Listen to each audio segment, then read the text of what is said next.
Mon petit avis du soir concernant le Paris Saint-Germain, mais plus précisément Marco Verratti. Alors, on a tous su ce qui s'était passé depuis le début du mercato, l'été. Ah, ben moi, j'aimerais bien aller à Barcelone, ça me plairait. Mon agent, il est dit aussi que j'aimerais aller à Barcelone. Sur les imitations.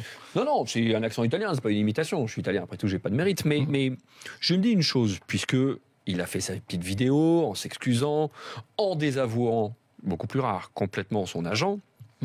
Et qu'il était bien à Paris, qu'il comptait rester à Paris. Je crois qu'effectivement, que ce soit la direction parisienne, maintenant comme le joueur, mais surtout la direction parisienne, Marco Verratti, tu restes. Sauf que, dans ce monde du football, et dans la période actuelle, on peut toujours avoir des retournements de situation. Et s'il y avait peut-être, c'est une piste, un retournement de situation à exploiter du côté du Paris Saint-Germain, souvenez-vous de ce qui s'est produit l'été dernier. Ça a chopé parce qu'il y avait une question liée au fair play financier et à un montage extrêmement complexe pour le faire venir, mais un joueur barcelonais qui tentait beaucoup le Paris Saint-Germain, et ce joueur barcelonais, alors peut-être qu'il en a profité pour revaloriser son salaire, mais il n'avait pas complètement fermé la porte, c'est Neymar. Et pourquoi pas, de la part du PSG, dire au Barça, vous voulez Verratti, puisque lui ne veut rejoindre que la Catalogne. Eh bien, ça pourrait peut-être se faire, mais à une condition, c'est que Neymar vienne au Paris Saint-Germain. Et, alors on est dans les si, de toute façon c'est la période des si.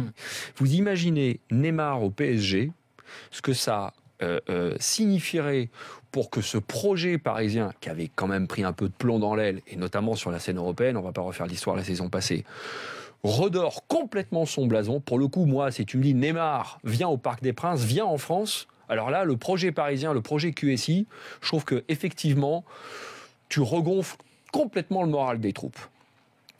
Et si dans la transaction, tu mets Verratti, qui a quand même gardé, même s'il nous a dit un peu le contraire, gardé, je pense, un peu dans sa tête l'envie d'aller au Barça, je pense que ça pourrait peut-être se faire. En revanche, si tu arrives à faire un coup comme celui-ci, cet été, après ton échec de l'année précédente, là, Mbappé, faut plus y compter, parce qu'en termes de fair play financier, et puis même si QSI est multimilliardaire, ils peuvent pas faire un marché à presque 300 millions d'euros, parce que Neymar, vous imaginez, on est sur une somme qui doit être pas loin de 150, 160 millions d'euros.